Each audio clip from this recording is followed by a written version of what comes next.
Madam Chair, Yes, Honorable Bernos. as part of a long-standing tradition and practice of the House of Representatives and the Committee on the Appropriations to extend parliamentary courtesy of the Office of the President, Mr. Chairman, may I move that we terminate the budget hearing of the Office of the I President. second, Madam Mr. Chair, Chair. I so move. Madam Chair, we object. Madam Chair, Second. manifestation, and we object. And we have the right to explain our objection based on our rules.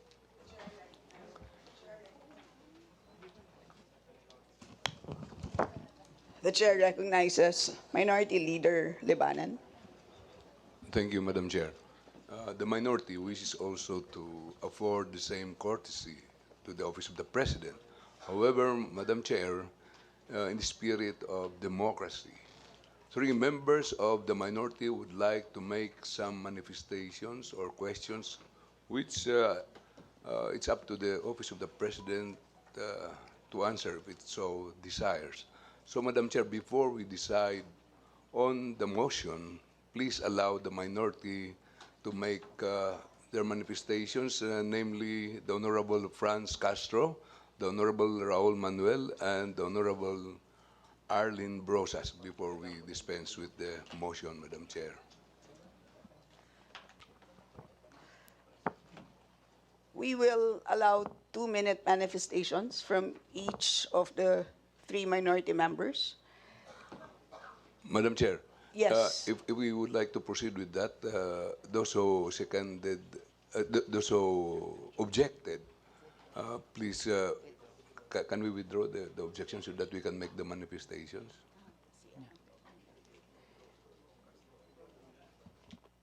Madam Chair. So, Yes, the Honorable Castro.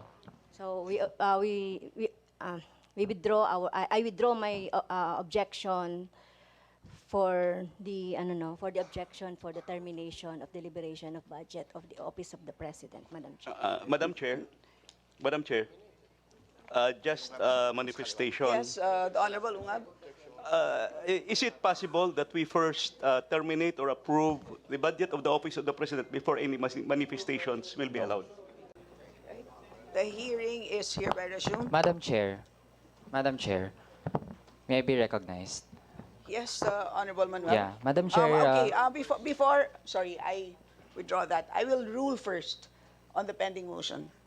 The objection has been withdrawn, and therefore the motion to terminate the budget briefing No, of Madam the Chair, I Office object. of the President is hereby approved. No, Madam Chair. Naghabol po ako ng objection ko dun sa motion to terminate. Hindi po pwedeng mag-terminate tayo Let us ng now deliberations proceed with the habang manifestation hindi of the nagiging part Honorable ng Castro. Point of records order, ng Madam ating Chair. Point of committee, order. Madam Chair, yung Point of order, Madam Chair. manifestations. There was a motion, it was seconded, and the Chair ruled.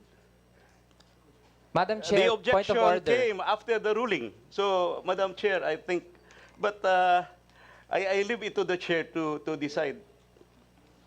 Madam Chair, point of order. May binawi po na objection pero hindi pa natin talaga nade-decide yung tungkol sa motion to terminate. No, Madam Chair, naghabol ako ng objection kasi I don't believe that it is proper for us to terminate the deliberations nang hindi nagiging part ng records ng House yung mga magiging manifestations. Meron pong difference doon, Madam Chair. Even if we look at the records, even if we replay the tapes, the objection came after the ruling. The original objection of the original cast of Congresswoman Castro was withdrawn. And so I think the ruling of the Chair would hold.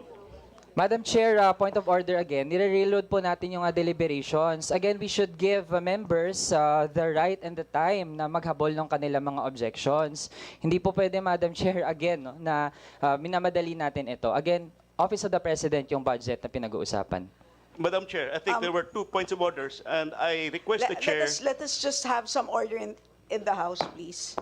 So at the point that the objection was withdrawn, then automatically the motion to terminate the budget briefing was carried. No, Madam So Chair. that is the effect of the withdrawal of the objection. And therefore, we no, Madam proceed Chair, with Madam the Chair. manifestation Ay. of the minority members. And please note to Honorable Manuel that the hearing has not yet been suspended, and therefore the manifestation of the minority members will be part of the records. Duly noted, Madam Chair. Yes. Thank you. In which case, we now proceed with the manifestation of the Honorable Castro. You have 2 minutes. Thank you, Madam Chair. Nararapat lang nabuksan sa deliberasyon ang budget ng Office of the President sa mga miyembro ng komiting ito sa Kamara. Dahil tungkulin natin sa ilalim ng konstitusyon ang ihapag ang lahat ng concerns ng taong bayan kung saan napupunta ang buwis nila. Courtesy, respect, hindi ba't mas mataas ang utang na courtesy at respeto ng mga ahensya ng gobyerno sa mamamayan, lalo na ang Office of the President? Utang na magpapaliwanag kung paano ginastos at paano gagastusin ang bawat sentimong pinagkakatiwala sa kanila. Tayo sa Kongreso, hindi natin dapat payagang manaig ang secrecy at silence samantalang napakalakas na umaalingaw-ngaw ang katanungan ng mga mamamayan. Bakit may bilyong-bilyong sinisikretong pondo samantalang patong-patong ang kagyat na pangangailangan para sa ayuda, libreng edukasyon at serbisyong medikal, abot kayang pabahay at iba pa? Mapapababa ba ng 4.56 billion pesos na CIF ng Office of the President ang presyo ng bigas, iba pang mga pagkain sa palengke, kuryente, tubig, basic commodities? Pang national security ang public order nga ba? Bakit dumadami pa ang human rights violations ng mga baril at sa mga baril at mga kapangyarihan gaya ng red tagging at iba pang pang-aabuso? May trend ng papalaking CIF. Lolobo ito sa 120 milyon mula sa kasalukuyang taon. At mula 8.69 billion sa nakarang administrasyon, dumarami ang mga dating hindi tumatanggap ng mga black budget. Samantalang tumataba ang top secret funds ng mga dati nang nakakatanggap. At ang pinakamataas na opisyal ay siya ring may pinakamalaking tagong pondo na bawat audit, walang public accounting, wala ring isang segundo man lang na paliwanag kung paano ginastos at gagastusin. Hindi dapat magpapatuloy ang trend na ito. Labag ito sa policies ng transparency and public disclosure lalo na sa mga bagay ukol sa pera ng bayan. Sa obligasyon ng gobyerno na labanan ang graft and corruption, plunder at iba pang mga hocus-pocus sa yaman ng bayan at iba pang mandato sa saligang batas. Naniniwala ang kinatawang ito na ang pagtanggi ng Office of the President pati na rin ang Office of the Vice President na sumailalim sa public deliberation ukol sa kanilang budget, lalo na sa confidential and intelligence funds nila, ay isa lamang sa dumaraming rason kung bakit imbis na aprubahan ang kanilang mga black budget, ay dapat ngang i-abolish ang CIF, Madam Chair. And last request, Madam Chair, since the OBP, Vice President Sara Duterte admitted that she requested a 125 million confidential fund from the Office of the President. May we request a copy of that letter, Madam Chair, and the approval of the President. Thank you, Madam Chair.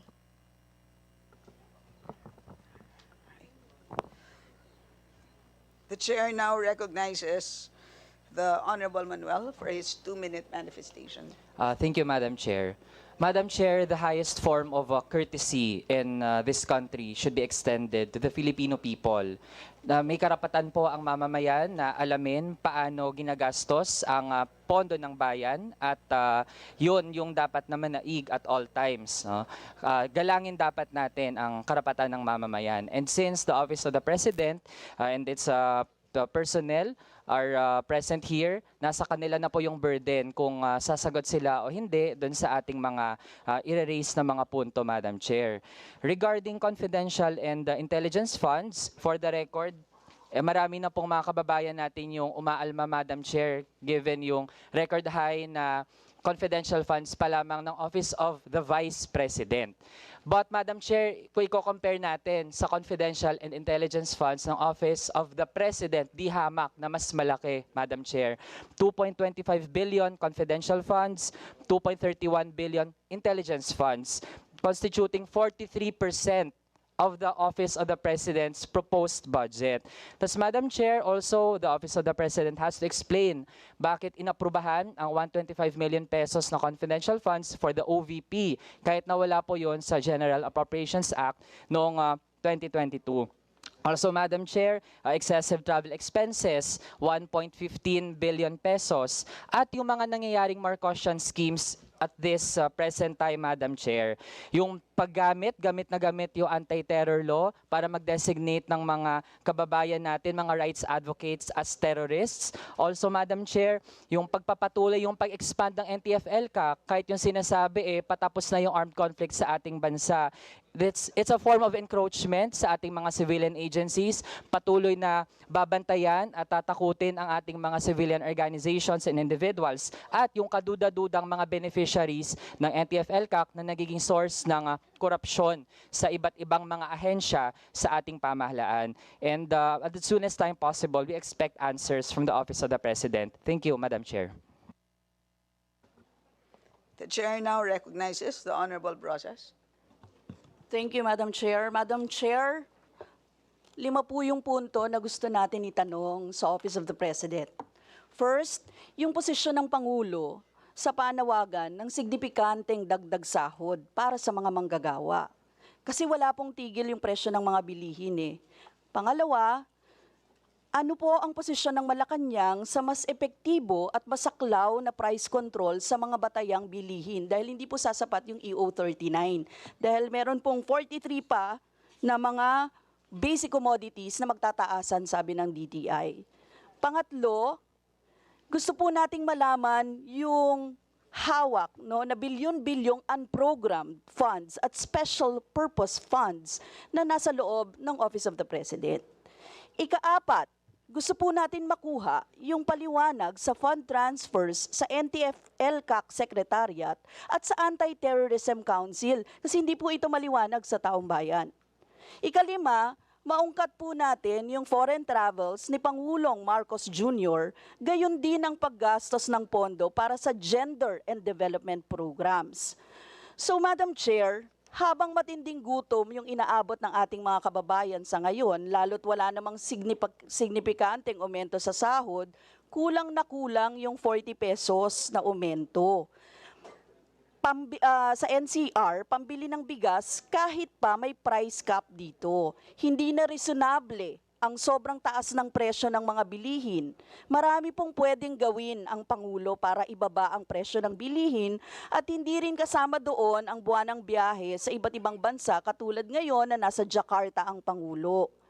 Kagyat po na pwedeng gawin, epektibong price ceiling sa mga batayang bilihin bukod sa bigas, pagtanggal sa excise tax sa langis at signifikanteng dagdag sahod para sa mga manggagawa at kawani.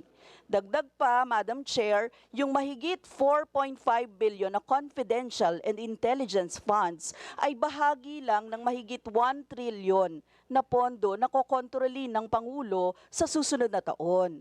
Nababahala tayo na kontrolado rin ng Pangulo ang unprogrammed funds at maging ang SPF o Special Purpose Funds. Lump sums po kasi itong mga ito. Hindi pa tayo nag-uusap ng 500 billion ng Maharlika Investment Corporation na wala sa panukalang budget pero nandun at kukontrolin pa rin ng Pangulo. Nakakalula po ang mga numero pero sa hulit-huli nagkakasya tayo sa mumo para sa mamayang Pilipino habang mahigit 1 trilyon ang nasa kontrol ng Pangulo. Panahon po na ibasura na itong CIF, yung mga confidential and intelligence funds, bilang presidential pork. I-rechannel na lang natin ito sa kalusugan, sa edukasyon, sa serbisyo para sa publiko. Dagdag, Madam Chair, for the record, tinututulan po natin ang pagratsyada at kawalan ng deliberasyon, transparency ng Office of the President dito. Maraming salamat, Madam Chair. Madam Chair, we move to suspend the hearing, the budget briefing of the Office of the President. This budget hearing is suspended.